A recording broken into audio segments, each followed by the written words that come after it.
নমস্কার বন্ধুরা, তোমরা দেখছো বিশ্বাস এডুকেশন আর আমি সুমন্ত বিশ্বাস। আজকে আমরা টাইপিং শিখব, কিভাবে টাইপিং করতে হয়। তো টাইপিং করতে গেলে প্রথমে তোমরা চলে যাবে গুগলে যাওয়ার পরে ওখানে টাইপ করবে speed online typing test in English.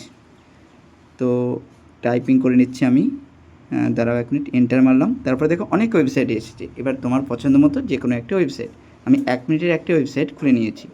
ঠিক আছে, 1 মিনিট টাইপিং টেস্ট করা যাবে দেখেন।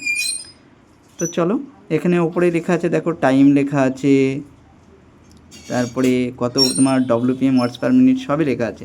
আর তোমরা অবশ্যই কী করবে না, এটা একটু টেকনিক্যাল প্রবলেম চলছিল তাই রিসেট করে নিলাম। এবার চলো টাইপিংটা শুরু করি। হাতের 10টি আঙুল দিয়ে টাইপিং করার চেষ্টা করবে।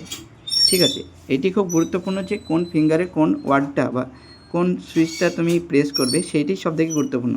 আর অ্যাকুরেসিটার দিকে লক্ষ্য রাখবে। আস্তে আস্তে টাইপ করলেও তোমার টাইপিং স্পিড ঠিকই বেড়ে যাবে। আমি টাইপিং শেষে দেখিয়ে দেবো তোমাদের যে আমার টাইপিং স্পিডটা কত ছিল। তোমরা যারা পরীক্ষা দেবে, যে পরীক্ষাগুলো টাইপিং টেস্ট আছে, তারা অবশ্যই এইভাবে হাতের 10টি আঙুল দিয়ে টাইপ করবে।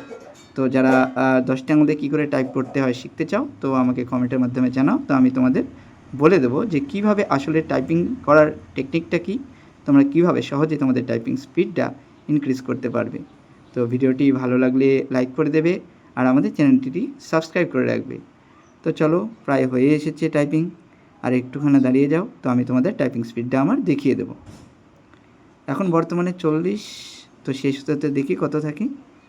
চলো, টাইপিং স্পিড আমার বর্তমানে টাইপিং স্পিড 1 মিনিটের পরে আসলো 41।